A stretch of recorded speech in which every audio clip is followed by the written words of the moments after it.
Assalamualaikum warahmatullahi wabarakatuh. Salam bahagia, salam guru penggerak. Perkenalkan, nama saya Andi Irwanto, calon guru penggerak angkatan 6 dari SMP Negeri 1 Ayah Kabupaten Kebumen. Fasilitator saya Ibu Nurul Aini dan pengajar praktik saya Ibu Tri Puji Astuti. Pada kesempatan kali ini, saya akan memaparkan aksi nyata modul 1.4 Budaya Positif Sekolah. Latar belakang aksi nyata ini adalah bahwasanya kedisiplinan yang diterapkan di sekolah selama ini menjadi suatu hal yang sangat sulit untuk dikembangkan di sekolah.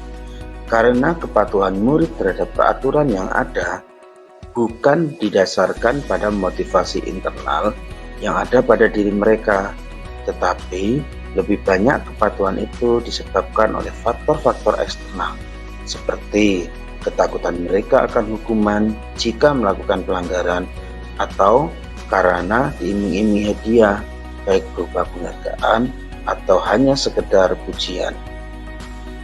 Dengan menerapkan budaya positif di sekolah melalui pendekatan restitusi, diharapkan kedisiplinan di sekolah sebagai salah satu bentuk budaya positif dapat dilakukan karena kesadaran diri yang timbul dari tiap murid-murid di sekolah saya, yang akhirnya akan mewujudkan murid-murid impian kita. Tujuan aksi nyata: 1. Menciptakan murid yang merdeka dan memiliki disiplin diri yang kuat. 2. Menumbuhkan budaya positif sekolah untuk mewujudkan sekolah idaman. Tolak ukur keberhasilan aksi nyata ini adalah: 1. Terciptanya murid yang merdeka dan memiliki disiplin diri yang kuat. 2. Tumbuhnya budaya positif sekolah dan terwujudnya sekolah idaman. Lini masa kegiatan aksi nyata yang saya lakukan adalah: yang pertama, saya menghadap kepala sekolah, kemudian berdiskusi tentang pentingnya budaya positif di sekolah, serta meminta izin untuk melakukan pengimbasan tentang pengetahuan yang saya miliki. Pengimbasan itu terdiri atas penjelasan tentang filosofi pendidikan Ki Hajar Dewantara dan dilanjutkan dengan budaya positif sekolah. Yang kedua, melaksanakan pengimbasan filosofi pendidikan Ki Hajar Dewantara dan budaya positif sekolah kepada seluruh guru di sekolah saya. Pengimbasan ini saya lakukan melalui dua metode. Yang pertama adalah pengimbasan secara langsung atau secara tatap muka, dan yang kedua pengimbasan secara daring atau melalui Zoom meeting. Dalam melakukan aksi nyata ini, saya membutuhkan dukungan dari berbagai pihak. Di antaranya, yang pertama adalah dukungan dari kepala sekolah dan komite sekolah, dukungan dari seluruh guru dan karyawan, dukungan dari seluruh murid, dan dukungan dari orang tua murid. Berikut ini adalah kegiatan-kegiatan positif yang telah dilaksanakan di SMP Negeri 1 Ayah. Kegiatan positif yang sudah dilaksanakan di SMP Negeri 1 Ayah diantaranya adalah: yang pertama, menyambut kedatangan murid dan tetap menerapkan protokol kesehatan. Setiap pagi di SMP Negeri 1 Ayah ada guru-guru yang dijadwal untuk piket, berangkat lebih pagi, kemudian berada di pintu gerbang bersama dengan petugas security untuk menyambut kedatangan murid. Selain itu, tugas guru piket yang berada di pintu gerbang adalah memastikan murid-murid yang datang ke sekolah tetap melaksanakan protokol kesehatan seperti pemeriksaan suhu dan tetap memakai masker. Kegiatan positif yang kedua yaitu membantu menyeberangkan murid dan wali murid di perempatan jalan raya. Perempatan jalan raya menuju ke SMP Negeri 1 Ayah adalah perempatan yang sangat ramai. Di situ banyak sekali motor dan mobil dengan kecepatan tinggi yang melintas. Keramaian itu disebabkan karena jalan itu adalah merupakan jalan antar kabupaten. Selain itu juga di situ terdapat pasar Desa Dinangsari, yaitu pasar pusat Kecamatan Ayah. Oleh karena itu, setiap pagi ada guru-guru piket yang ditugaskan untuk membantu menyeberangkan anak di jalan raya tersebut. Tujuannya adalah agar anak, murid, dan wali murid merasa tenang ketika mereka akan berangkat menuju ke sekolah. Kegiatan positif yang dilaksanakan di SMP Negeri 1 Ayah berikutnya adalah menyanyikan lagu Indonesia Raya dan lagu-lagu kebangsaan lainnya. Setiap pagi sebelum memulai pembelajaran di SMP Negeri 1 Ayah terdapat 3 pembiasaan.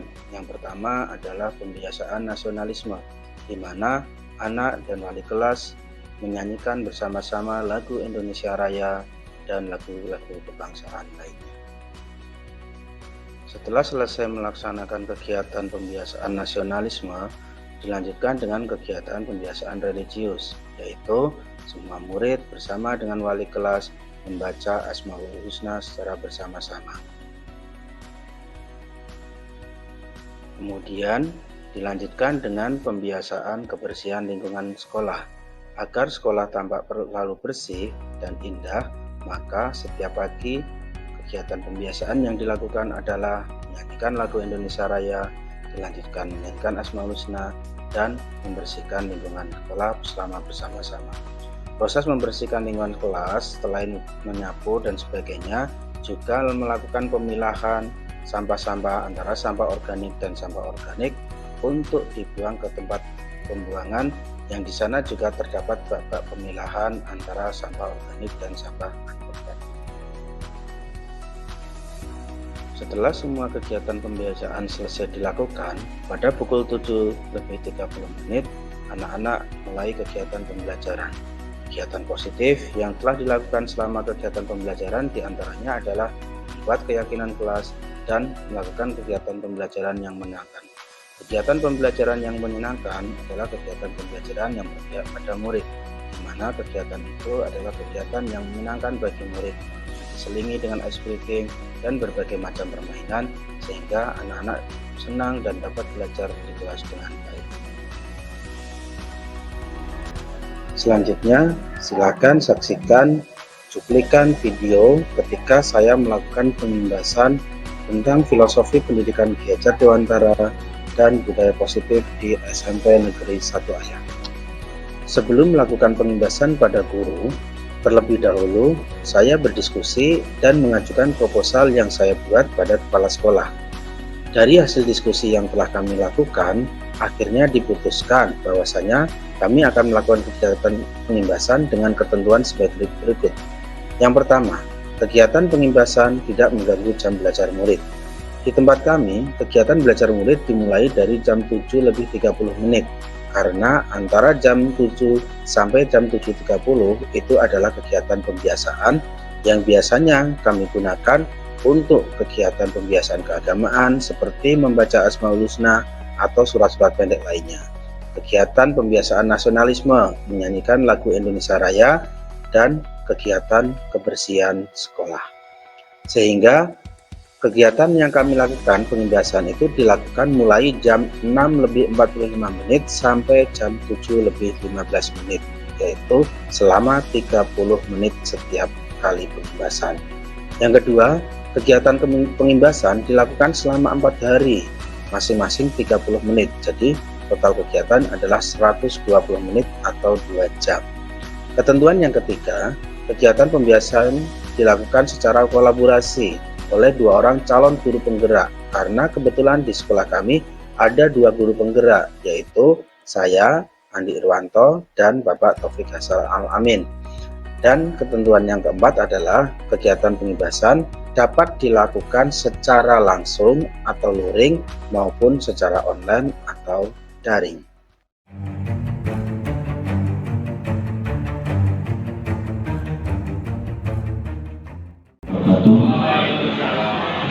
Yang terhormat Bapak Kepala SMP 1 Ayah Bapak Aris Sunarno, yang kami hormati rekan-rekan guru staf karyawan SMP Negeri 1 Ayah, izinkan pada kesempatan pagi hari ini saya melaksanakan tugas kami selaku calon guru penggerak untuk mengimbaskan materi yang kami terima di modul 1 pada rekan-rekan sebagai bentuk aksi nyata kami. Untuk kegiatan ini kita rancang 3 kali pertemuan, karena kita membuat waktu di luar jam pelajaran, dan maaf nanti tidak ada seminar dan tanya jawab. Nanti kalau ada yang perlu ditanyakan bisa ditanyakan di aku. Untuk pertemuan pertama kita akan membahas tentang modul 1.1, yaitu tentang filosofi pendidikan Ki Hajar Dewantara.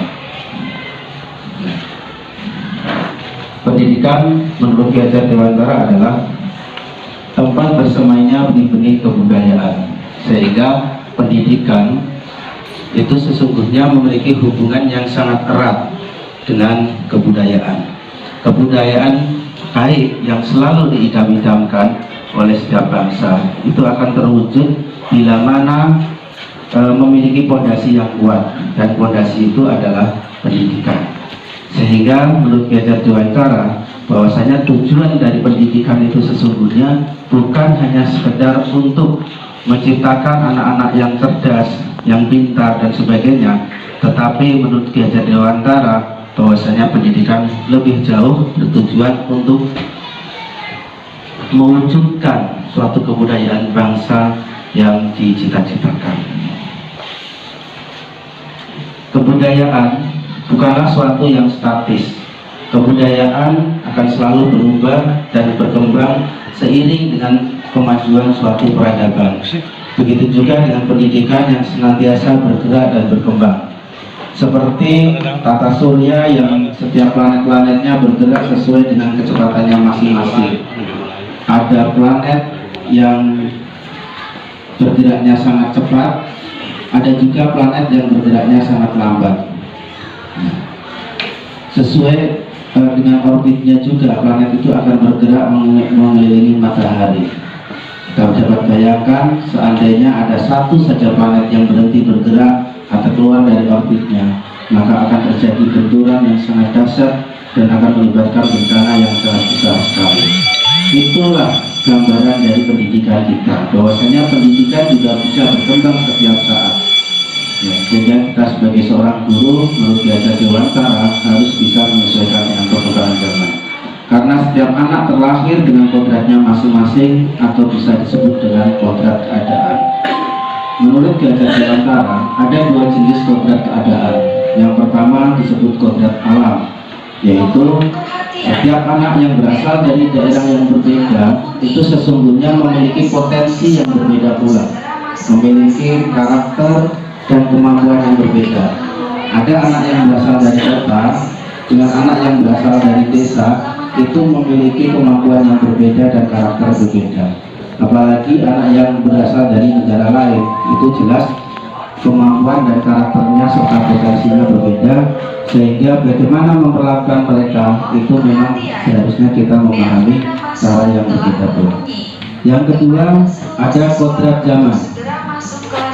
Yang dimaksud kodrat zaman itu adalah bahwasanya perkembangan anak itu dipengaruhi juga oleh zaman. Walaupun berada di daerah yang sama, di alam yang sama, tetapi pada zaman yang berbeda mereka akan memiliki tantangan yang berbeda.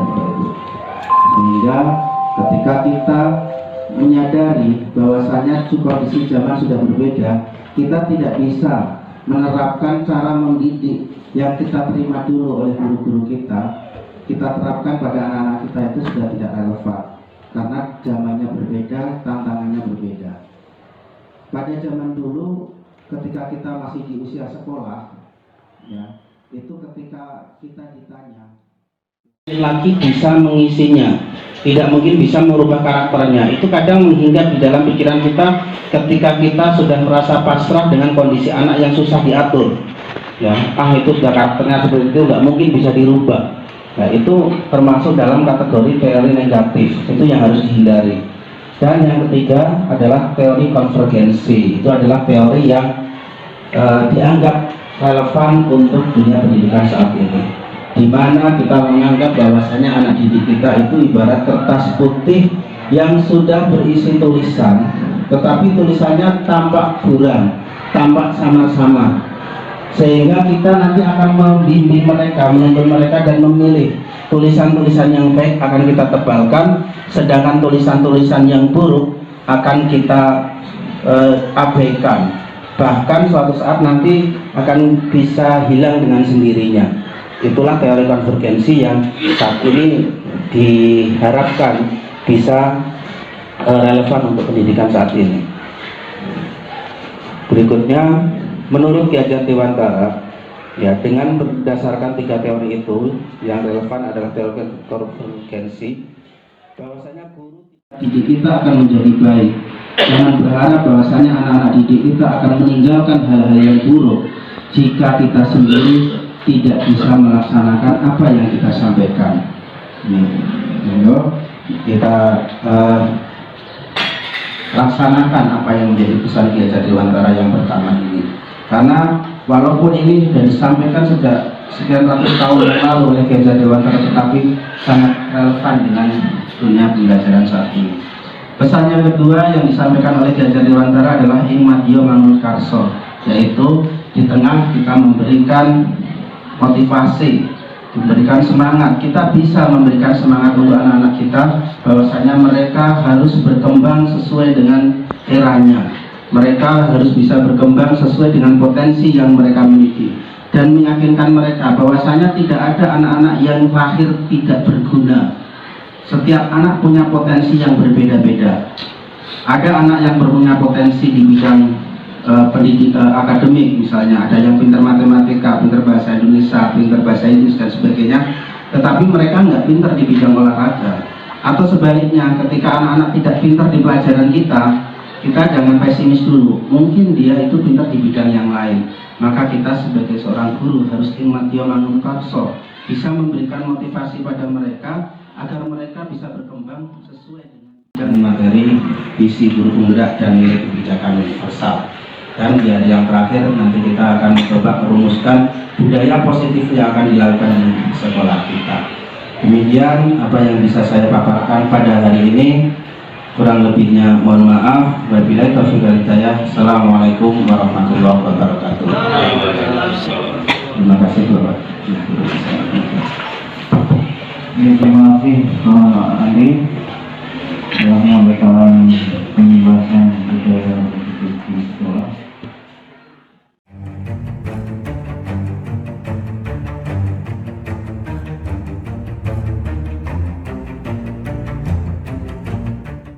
Warahmatullahi wabarakatuh. Ya, kita berjumpa lagi Bapak Ibu Guru dalam penjelasan guru penggerak hari ketiga. Ya. Yang di sini saya akan menyampaikan tentang budaya positif sekolah. Ini adalah target utama kita, artinya membuat kegiatan-kegiatan sekolah yang bersifat positif ini akan menjadi membudaya, sebagaimana tuntutan kita di dalam akreditasi untuk mendapatkan hasil yang baik itu semuanya harus sudah menjadi budaya. Menurut yang kami pelajari di sini tentang budaya positif di sekolah, budaya positif itu erat kaitannya dengan pada bukunya Principle Center Leadership tahun 1991 mengatakan bahwa bila kita ingin membuat kemajuan perlahan sedikit-sedikit, ubahlah sikap atau perilaku Anda. Namun bila kita ingin memperbaiki cara utama kita, maka kita perlu mengubah kerangka acuan kita. Ubahlah bagaimana Anda melihat dunia, bagaimana Anda berpikir tentang manusia. Ubahlah paradigma Anda, skema pemahaman dan penjelasan aspek-aspek tertentu tentang realistis. Artinya, bila kita ingin perubahan ini hanya perlahan-lahan, maka kita bisa hanya dengan mengubah perilaku kita atau tata cara kita mendidik anak. Tetapi kalau kita ingin membudaya, maka terlebih dahulu kita harus mengubah pola pikir kita, cara kita berpikir, memandang manusia, dan paradigma kita harus kita ubah. Tujuan dari disiplin positif adalah menanamkan motivasi ketiga. Jadi nanti di teori motivasi itu ada 3 motivasi ketika anak harus disiplin.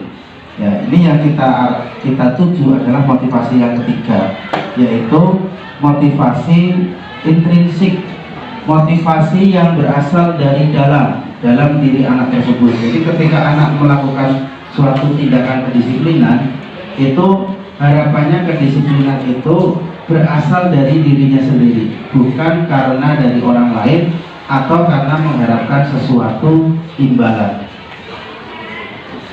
Disiplin positif dan nilai-nilai kebajikan universal. Ketika mendengar kata disiplin, yang terbayang pada benak kita adalah ya, di sini kepatuhan. Kita mengharapkan suatu kepatuhan pada anak, tetapi sesungguhnya kita nggak bisa memaksakan anak untuk patuh kepada kita, karena ada teori kontrol yang mengatakan bahwasanya kepatuhan itu berasal dari diri sendiri. Ya, pernah ada suatu percobaan, misalnya Bapak Ibu diminta untuk menggenggam tangan, kemudian ada orang yang mau contoh ya, bahwasanya suatu kedisiplinan itu sebenarnya tidak bisa dipaksakan. Kita itu nggak bisa mengontrol orang lain, kecuali orang itu menginginkan dirinya sendiri untuk melakukan sesuatu. Jadi kita nggak bisa mengontrol. Sebenarnya anak-anak kita pun juga sama. Sebenarnya ketika mereka menurut, mengikuti aturan-aturan, mempertahankan apa yang mereka percaya itu. Nah, nilai-nilai kebajikan universal itu sebenarnya ada pada salah satunya ada pada profil pelajar Pancasila, yaitu beriman, bertakwa kepada Tuhan Yang Maha Esa, dan berakhlak mulia, mandiri, bernalar kritis, berkebinekaan global, gotong royong, dan kreatif. Inginkan adalah teori motivasi yang ketiga. Ada 3 teori motivasi menurut Diane Dawson dalam bukunya Restructuring Soul Discipline.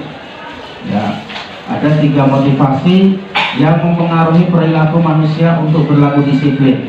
Yang pertama, bahwasanya orang itu mau disiplin karena menghindari ketidaknyamanan atau menghindari hukuman. Karena takut dihukum, maka dia mau nggak mau harus disiplin. Teori yang motivasi yang kedua adalah orang berdisiplin itu karena untuk mendapatkan imbalan atau penghargaan orang lain.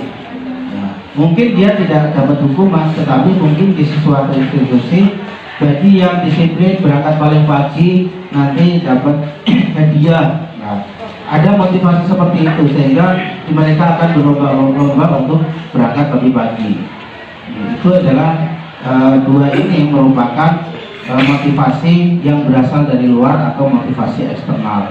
Sedangkan yang diharapkan dalam budaya disiplin sekolah itu adalah bahwasanya anak atau kita itu berlaku disiplin itu karena ingin menjadi orang yang kita inginkan dan menghargai diri sendiri dengan nilai-nilai yang kita percaya. Artinya benar-benar tumbuh dari dalam diri sendiri. Nah, ini agar ketika kedisiplinan itu jika tumbuh dari dalam diri sendiri, maka kedisiplinan itu akan berlaku lama. Beda dengan kedisiplinan jika tumbuhnya karena motivasi dari luar, eksternal, misalnya karena hukuman. Oh, yang biasa menghukum siapa? Misalnya Bu Saryati atau Pak Hendrik sebagai guru BK atau Pak Aris. Suatu saat tiba-tiba yang bersangkutan tidak bisa hadir ke sekolah, maka anak-anak yang nggak akan disiplin karena motivasi itu akan hilang seiring dengan motivasi eksternalnya nggak ada. Atau yang kedua, jika anak melakukan disiplin karena ingin mendapatkan imbalan, misalnya di kelas, wali kelas, jika ada anak yang berangkat paling pagi nanti akan dapat imbalan, anak akan berlomba-lomba berangkat pagi. Tetapi ketika sudah nggak dapat imbalan lagi, ya akan kembali lagi ke jalan asalnya. Nah, ini adalah motivasi eksternal yang sebenarnya harus kita hindari. Maka diharapkan kedisiplinan itu muncul dari dalam diri. Hukum, ya, vonis saya ribet, ya, dan seterusnya mengupakan bahwa baik hukuman, penghargaan maupun hukuman adalah cara mengontrol perilaku seseorang yang justru akan menghancurkan potensi untuk pembelajaran yang sesungguhnya. Menurut Kohn, secara ideal tindakan belajar itu adalah penghargaan yang sesungguhnya. Kohn juga mengungkapkan beberapa pernyataan dari hasil pengamatan selama ini tentang tindakan memberikan penghargaan yang nilainya sama dengan menghukum seseorang. Artinya, kalau kita ingin mendisiplinkan seseorang, dengan cara memberikan penghargaan, itu sesungguhnya kita juga menghukum orang lain. Orang yang tidak dapat penghargaan itu akan merasa iri, akan merasa terhukum. Ya, begitu juga anak yang kita beri penghargaan itu juga secara tidak langsung kita menghukumnya secara tidak langsung. Kenapa? Karena ketika kita sudah tidak mampu lagi memberikan dia penghargaan, ya motivasi itu akan hilang. Maka diharapkan motivasinya adalah internal tadi. Ada perbedaan antara hukuman dan konsekuensi. Ya. Kadang kita ini hukuman atau konsekuensi sih. Kadang kita menghukum anak, tetapi kita menganggap itu konsekuensi atas kesalahan yang dia lakukan. Bedanya begini, kalau hukuman itu sifatnya tidak terencana atau tiba-tiba. Anak atau murid tidak tahu apa yang akan terjadi dan tidak dilibatkan. Hukuman bersifat satu arah dari guru yang memberikan dan murid yang menerima hukuman tersebut. Ya, jadi kalau hukuman itu misalnya ada anak pelanggar, kemudian secara spontan kita menghukum anak dengan cara seperti ini. Misalnya hari ini ada anak yang terlambat ketemu dengan Pak Guru A, dia diberikan hukuman ini. Kemudian besok lagi ketemu dengan Guru B, hukumannya beda lagi. Itu hukuman. Jadi anak nggak tahu apa yang akan dia terima ketika dia melakukan pelanggaran. Beda dengan konsekuensi. Kalau konsekuensi itu kesepakatan. Artinya ketika anak melakukan suatu pelanggaran, mereka tahu apa yang akan dia terima. Ya, misalnya biasanya konsekuensi ini tertuang dalam keyakinan kelas. Misalnya di keyakinan kelas kita, oh kalau yang ngobrol sendiri nggak memperhatikan guru mengajar, maka konsekuensinya apa, sehingga anak paham ketika mendapatkan hukuman berupa konsekuensi itu karena mereka juga sudah tahu. Atau berupa tata tertib sekolah. Tata tertib sekolah dijelaskan secara rinci.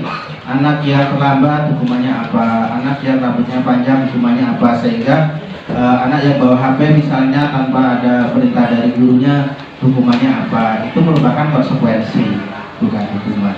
Karena sudah disosialisasikan terlebih dahulu dan anak paham betul apa yang akan dia alami, apa yang akan dia terima ketika dia melakukan suatu pelanggaran.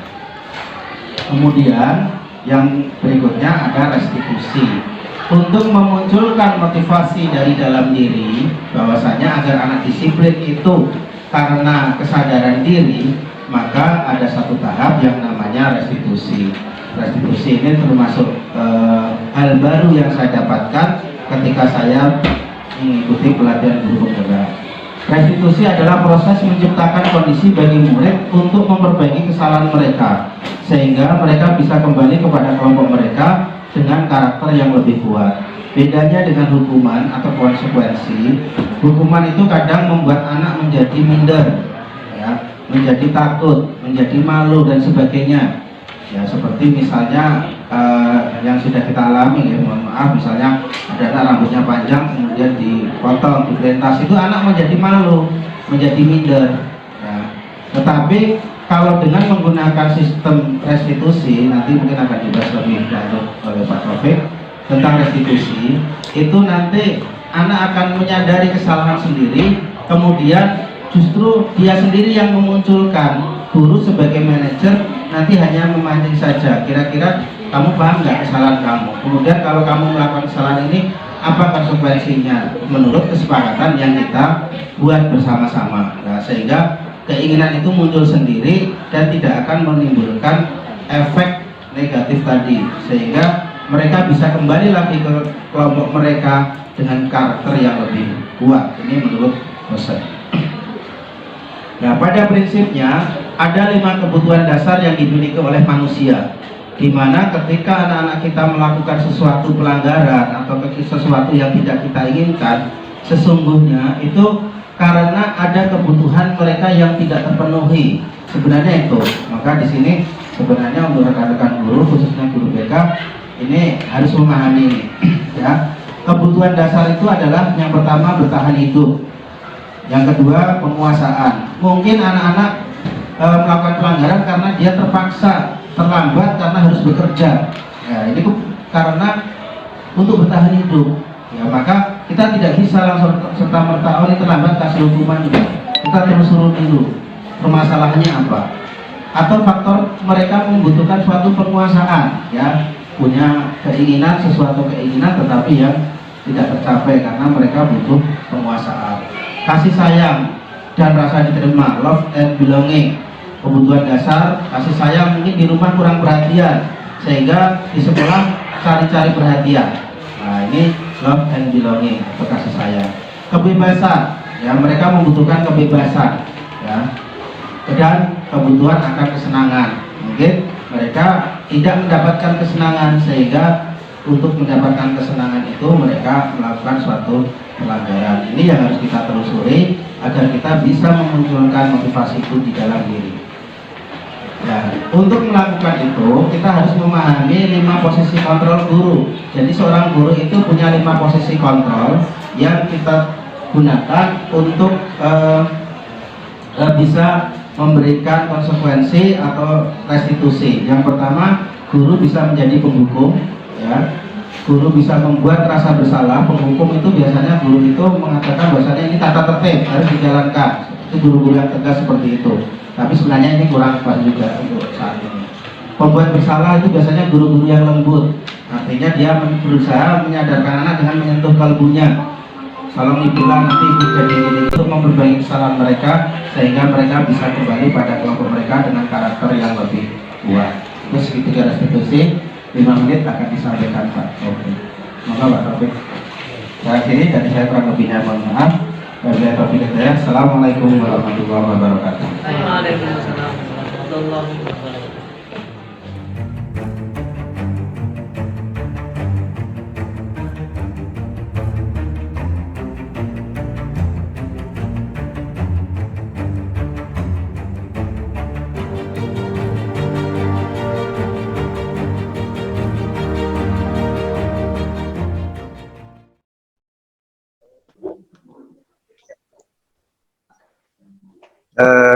Baik, karena sudah cukup, sambil menunggu rekan-rekan yang lain untuk bergabung di YUM ini, maka kita akan mulai kegiatan YUM ini.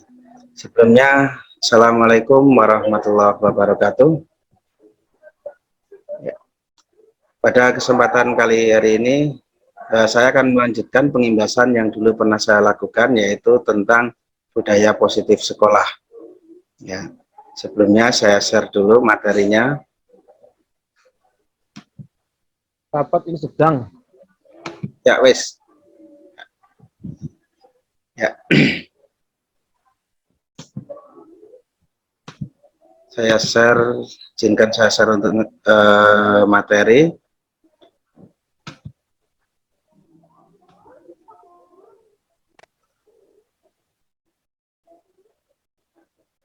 Oke, kita mengulang sedikit materi tentang budaya positif sekolah, yaitu bagaimana kita membiasakan kebiasaan-kebiasaan positif di sekolah kita, agar siswa bisa belajar dengan menyenangkan sesuai dengan filosofi Ki Hajar Dewantara, yaitu tentang bagaimana kita memberikan pembelajaran yang berpihak pada murid.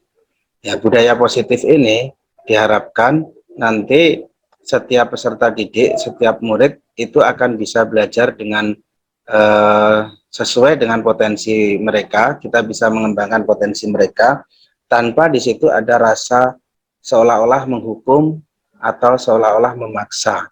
Karena budaya positif itu juga berawal dari yang namanya disiplin positif.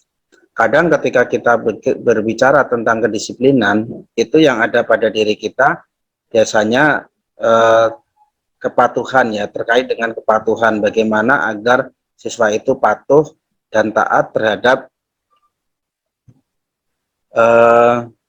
peraturan-peraturan yang ada di sekolah. Nah, agar siswa itu patuh dengan peraturan-peraturan yang ada di sekolah, itu harapannya sesuai dengan filosofi Ki Hajar Dewantara adalah kepatuhan itu muncul dari dalam diri sendiri, atau motivasinya adalah motivasi intrinsik, motivasi yang berasal dari dalam. Kalau motivasi itu berasal dari luar, itu nanti biasanya tidak bertahan lama. Jadi kalau anak itu disiplin, tetapi kedisiplinan itu berasal dari luar, dari orang lain, apakah itu karena takut akan dihukum atau akan diiming-iming dengan hadiah, itu biasanya nggak akan bertahan lama. Bila orang yang suka menghukum itu nggak berangkat, ya nanti anak itu kan menjadi tidak akan menaati peraturan. Atau jika mereka disiplin karena faktor diiming-imingi hadiah, nah ketika sudah tidak ada hadiah yang diberikan, nanti efeknya apa? Efeknya ya mereka juga nggak akan disiplin lagi. Nah di sini disiplin positif itu diharapkan motivasi. Motivasi itu adalah motivasi yang berasal dari dirinya sendiri. Di sini teori motivasi ada 3, sudah kita bahas dulu, yaitu untuk menghindari ketidaknyamanan atau hukuman, yang kedua untuk mendapatkan imbalan atau penghargaan dari orang lain, dan yang ketiga untuk menjadi orang yang mereka inginkan dan menghargai diri dengan nilai-nilai yang mereka percaya. Nah ini tentang motivasi, sehingga diharapkan ketika kita ingin membentuk disiplin positif itu motivasi anak itu adalah dari dalam diri sendiri, bukan dari orang lain. Selanjutnya ada perbedaannya ketika kita ingin mendisiplinkan anak. Yang pertama adalah dengan menggunakan hukuman atau mendisiplinkan anak dengan konsekuensi. Nah, kalau dengan hukuman di sini itu anak akan bersifat hukuman itu bersifat tidak terencana, ya. Kita tidak pernah merencanakan, tiba-tiba ketika ada anak yang melanggar kita berikan hukuman. Nah, apa yang terjadi? Ya, yang terjadi adalah bisa sana hukuman itu bisa memberikan efek yang negatif buat anak. Anak merasa tersakiti atau anak merasa terkucilkan dan sebagainya. Ya, akan muncul rasa, ya. Oke, terima kasih. Ya, akan muncul rasa dendam dan sebagainya dalam diri anak. Ya, jadi itu yang tidak diharapkan. Hukuman itu tidak hanya berupa fisik, hukuman juga bisa berupa kata-kata. Jadi kata-kata yang menyakitkan dan sebagainya itu juga bisa menjadi hukuman bagi anak. Oleh karena itu selain hukuman itu ada juga konsekuensi. Konsekuensi itu lebih bisa dikatakan jauh lebih baik daripada hukuman. Artinya kalau konsekuensi itu terencana. Jadi ketika kita membuat peraturan tata tertib, di situ ada konsekuensinya ketika anak melanggar, sehingga anak tahu ketika dia melanggar, ya kemudian konsekuensinya apa. Misalnya ada anak yang melanggar ketika berangkat sekolah, kita punya tata tertib, sepatu harus hitam polos, tapi ada anak yang melanggar. Nah, di tata tertib itu ada enggak ketentuannya, sanksinya? Kalau ada, nanti anak itu namanya konsekuensi, ya, bukan hukuman. Jadi misalnya jika di tata tertib sudah dibunyikan, jika anak menggunakan sepatu tidak polos, tidak hitam polos, maka anak harus melepas sepatu itu sampai pulang sekolah, misalnya seperti itu. Itu konsekuensi namanya. Atau misalnya berkaitan dengan potongan rambut, jika potongan rambut anak tidak sesuai, maka akan dirapikan oleh petugas ketertiban sekolah. Itu tertulis, ketika itu tertulis konsekuensi sanksi itu, maka dan itu dilaksanakan, maka itu disebut konsekuensi. Berbeda jika dia tidak ada aturan secara tertulis yang menyebutkan jika anak rambutnya enggak rapi, tidak sesuai dengan ketentuan, sanksinya apa tidak tertulis. Tiba-tiba anak rambutnya nggak rapi terus dilakukan pemotongan atau perapian oleh petugas, nah itu namanya hukuman. Jadi sebaiknya antara hukuman dan konsekuensi kita lebih memilih konsekuensi. Nah kemudian ada yang namanya restitusi. Restitusi adalah proses menciptakan kondisi bagi murid untuk memperbaiki kesalahan mereka sehingga mereka bisa kembali pada kelompok mereka dengan karakter yang lebih kuat. Artinya ini diharapkan dengan restitusi ini motivasi anak untuk patuh atau disiplin itu adalah motivasi internal, motivasi yang berasal dari sendiri. Anak bisa menyadari sendiri bahwasanya mereka melanggar peraturan. mereka melanggar tata tertib. Ya, ini yang diharapkan itu. Ya, sebagai seorang guru kita hanya mengarahkan saja, kemudian memberikan pancingan agar anak menyadari itu, menyadari bahwasanya mereka, oh ya, saya melakukan kesalahan. Nah, terus kalau kamu melakukan kesalahan, apa yang akan kamu lakukan itu? Biar itu muncul dari anak sendiri, sehingga ketika anak menerima sanksi atau konsekuensi terhadap pelanggaran yang dia lakukan, itu dia tidak merasa itu sebagai hukuman, tetapi sebagai apa yang harus dia terima karena dia melakukan kesalahan, dan itu mereka akan menerimanya dengan senang hati, tidak ada rasa kecewa, tidak ada rasa benci, ataupun tidak ada rasa dendam. Nah, sesungguhnya ketika mereka melakukan suatu pelanggaran itu karena sebenarnya ada kebutuhan dasar manusia yang harus terpenuhi. Di sini ada 5 kebutuhan dasar yang harus terpenuhi. Ya, yaitu yang pertama kebutuhan bertahan hidup, yang kedua kebutuhan penguasaan, yang ketiga kebutuhan kasih sayang, yang keempat kebutuhan kebebasan dan kesenangan. Mungkin ketika anak itu melakukan suatu pelanggaran, mungkin karena dia butuh perhatian, karena kekurangan kasih sayang dari orang tuanya atau dari orang-orang terdekatnya. Nah, itu kalau kita bisa memahami itu, maka kita nanti akan tahu bagaimana cara mengatasinya. Oh, ternyata anak melakukan ini karena butuh kasih sayang. Atau mungkin anak bertahan hidup. Ada anak yang berkelahi misalnya. Anak berkelahi karena dia mempertahankan diri, dia diganggu, dia dibully. Berkelahi itu pelanggaran. Tetapi kita harus tahu, oh kenapa dia berkelahi dengan temannya? Oh karena dia mempertahankan diri untuk bertahan hidup. Nah, sehingga tidak serta-merta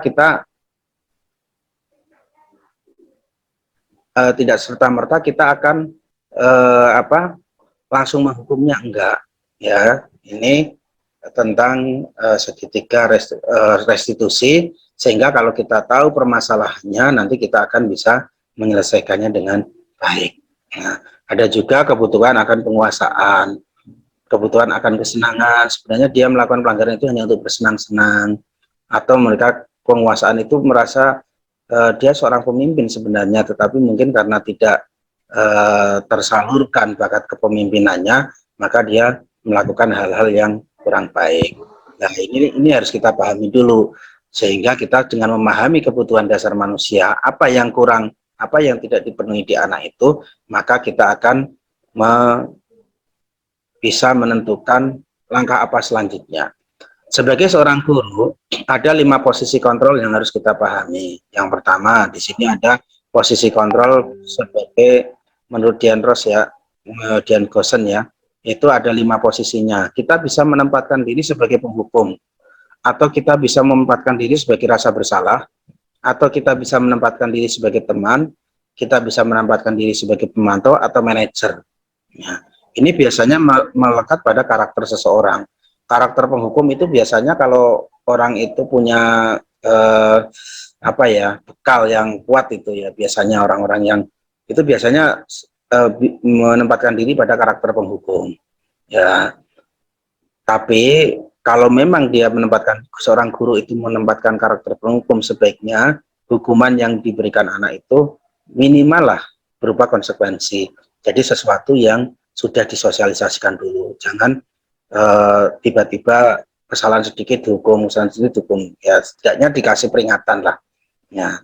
Kemudian ada pembuat rasa bersalah. Pembuat rasa bersalah itu untuk guru-guru yang biasanya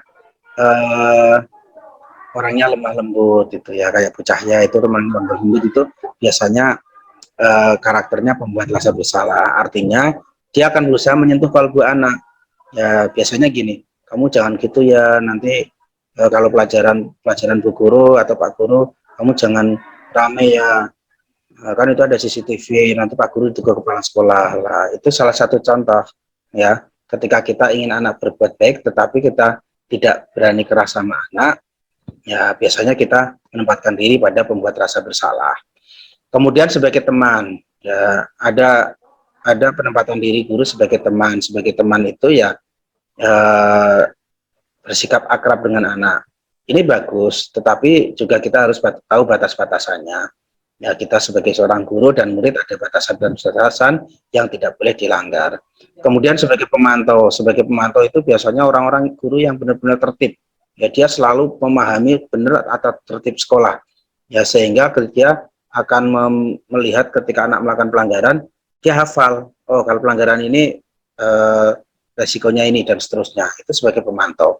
Dan yang terakhir adalah sebagai manajer. Kalau sebagai manajer itu memang idealnya itu guru sebagai manajer. Jadi ketika ada permasalahan, dia tidak langsung menempatkan anak pada posisi bersalah, tetapi dia akan menindaklanjuti dulu, mencari tahu dulu, ya, kenapa anak itu melakukan suatu kesalahan. Ya, oke. Setelah kita memahami kebutuhan dasar manusia dan memahami tentang apa tadi posisi kontrol kita, maka kita baru bisa melakukan tindakan pendisiplinan budaya positif dengan melakukan segitiga restitusi. Langkah segitiga restitusi ada tiga, yaitu yang pertama adalah menstabilkan identitas. Ya, itu kalau kita menghadapi anak yang bermasalah, itu kita stabilkan dulu identitasnya. Ya, artinya kita bombong lah, kalau bahasa kita dibombong dulu. Ya, semua orang itu pernah bersalah. Ya, tidak hanya kamu dan seterusnya, dibombong dulu biar hatinya tersentuh. Kemudian validasi tindakan yang salah, kita memvalidasikan, kita yakinkan bahwasanya sampai suatu saat anak itu akan mengakui kesalahannya. Ya, akhirnya ketika dia melakukan kesalahan, dia pasti punya alasan. Nah, kita cari tahu alasannya apa. Adakah kebutuhan dasar dia yang tidak terpenuhi? Tuh. Kemudian menanyakan keyakinan. Menanyakan keyakinan itu gini. Kalau kamu sudah menyadari kamu bersalah, kira-kira kamu tahu nggak aturan di sekolah kita? Ya, kalau misalnya rambutnya panjang itu konsekuensinya apa? Gitu. Sehingga dia menyadari, oh ya Pak, saya siap kalau rambut saya mau dipotong atau dirapikan, nah seperti itu. Atau misalnya anak yang hari Senin waktunya upacara nggak pakai topi, nggak pakai dasi, itu pelanggaran. Kalau anak itu sudah menyadari, sudah nggak perlu dikejar-kejar lagi, yang nggak pakai topi baris tersebut, enggak, mereka akan menempatkan diri pada posisinya. Posisi, oh ya saya nggak pakai topi. Kalau nggak pakai topi atau nggak pakai dasi, tempatnya di barisan sana. Nah, ini yang diharapkan agar kesadaran-kesadaran ini menjadi budaya positif yang bisa dilaksanakan di sekolah.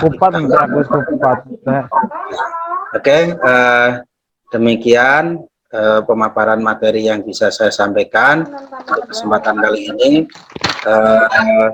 Kalau ada hal-hal yang perlu dibahas, silakan Bapak Ibu bisa bertanya. Saya beri kesempatan untuk bertanya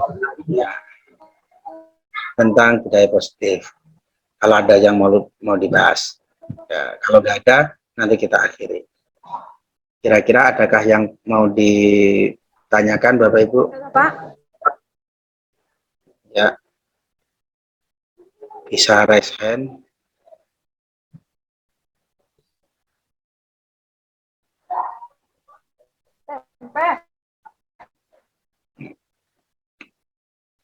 Oke, nggak ada ya? Ya, kalau nggak ada, semoga kita bisa melaksanakan budaya positif ini dengan baik dan bisa terlaksana di sekolah kita, sehingga di sekolah kita bisa menjadi sekolah yang diidam-idamkan oleh kita semua.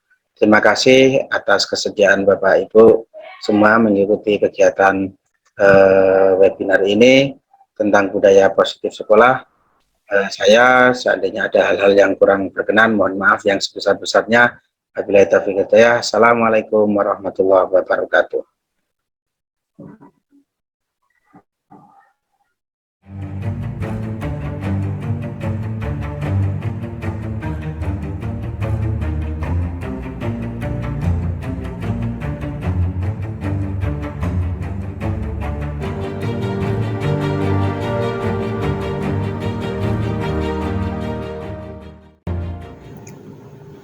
Bismillahirrahmanirrahim. Assalamualaikum warahmatullahi wabarakatuh. Perkenalkan, nama saya Heru Apriandi. Saya adalah guru informatika SMP Negeri 1 Ayah. Sebagai rekan sejawat Bapak Andi Irwanto, sesama guru informatika, saya sangat bangga kepada beliau menjadi calon guru penggerak.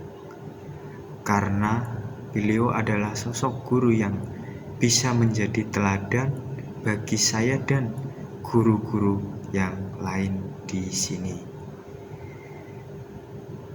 Pak Andi juga senantiasa memberikan inspirasi dengan inovasi-inovasi pembelajaran yang selalu digunakan dalam kegiatannya. Pak Andi juga tidak segan-segan membimbing dan membantu saya saat saya membutuhkan bantuannya. Demikian testimoni saya tentang Pak Andi Irwanto. Terima kasih. Wassalamualaikum warahmatullahi wabarakatuh. Assalamualaikum warahmatullahi wabarakatuh. Ya, Arif Sinarmo, Kepala SMP Negeri 1 Kabupaten Kebumen. Dalam hal ini saya sangat bersyukur dan bangga sekali di mana pada gelombang ke-6 untuk CGP angkatan yang ke-6 ini SMP Negeri 1 Ayah itu berhasil lulus 2 orang guru, yaitu Pak Andi Irwanto Eskom dan Pak Taufik Hasan Al-Amin. Ini suatu prestasi yang luar biasa bagi saya, di mana banyak sekolah lain yang tidak bisa meloloskan guru-gurunya pada CGP angkatan ke-6 ini, tetapi SMP Negeri 1 Ayah bisa meloloskan bahkan lebih dari 1 orang.